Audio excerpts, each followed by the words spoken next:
What do people in US do when they can't afford their medicine? Just die? If you're poor you might can get on various indigent care programs. The one around here pays for 3 meds a month. If you're working poor then you just die. Maybe use Goodix because frequently it's cheaper than insurance coverage. At my worst spots in life, my last resort option as an insulin-dependent type 1 diabetic has been calling 911 and giving them plausible graphic details what I'd do to myself if they didn't hurry to come pick me up and get me help. People are giving these long-winded curated answers lol. The answer is yes. Here PPL die every day due to lack of medical access. Yes, people just die.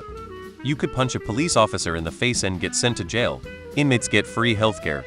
My sister needs a specific medication, but it costs $600 a month more than her total income. She has Parkinson's, which leads to hallucinations. The medication that will help is not available due to the cost.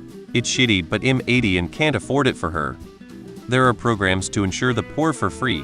However, there are still a lot of people who do end up dying from lack of medication. I've been fighting for universal healthcare for decades, but Obamacare was the closest we came. Yeah, pretty much. In theory, if you go to the ER they have to at least stabilize you, but that doesn't help for long-term issues. Short answer is yes. My late wife was with cancer in December. Went to the oncologist in January. They check our insurance and said you have a $6,000 out-of-pocket deductible. Will you be paying with check or credit card? Diabetics routinely die because they can't afford insulin. In response, the government has threatened drug companies until they brought the price down a bit. Testing supplies, on the other hand, still cost a bloody fortune. That's correct. You just die. America is a heartless, soulless place to be. It's no wonder we have so many mass shootings. Nobody cares about each other here. We've decided not to pay some of our medical bills. The hospital eventually writes them off, they go to collections, we don't answer their calls, and it all eventually goes away. Credit hit has been negligible. That's been our experience. Your mileage may vary. EMT here. I actually ran a 911 call last week where a man was locked in his bedroom unresponsive, and he had been in there for around 24 hours.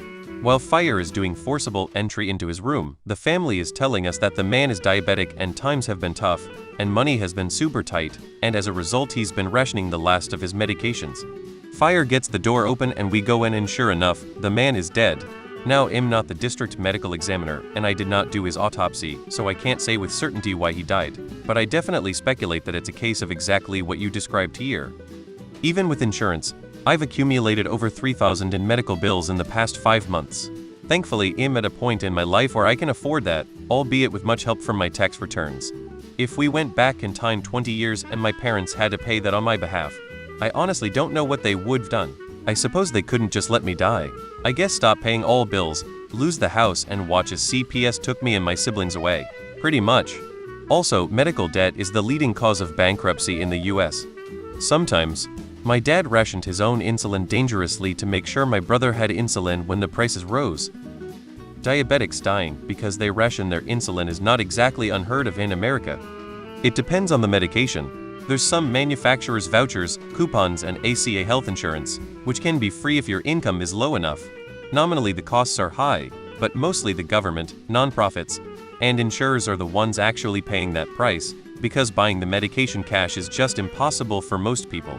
If they ever get rid of the pre-existing condition stipulation or the ACA, it's going to be a dark day.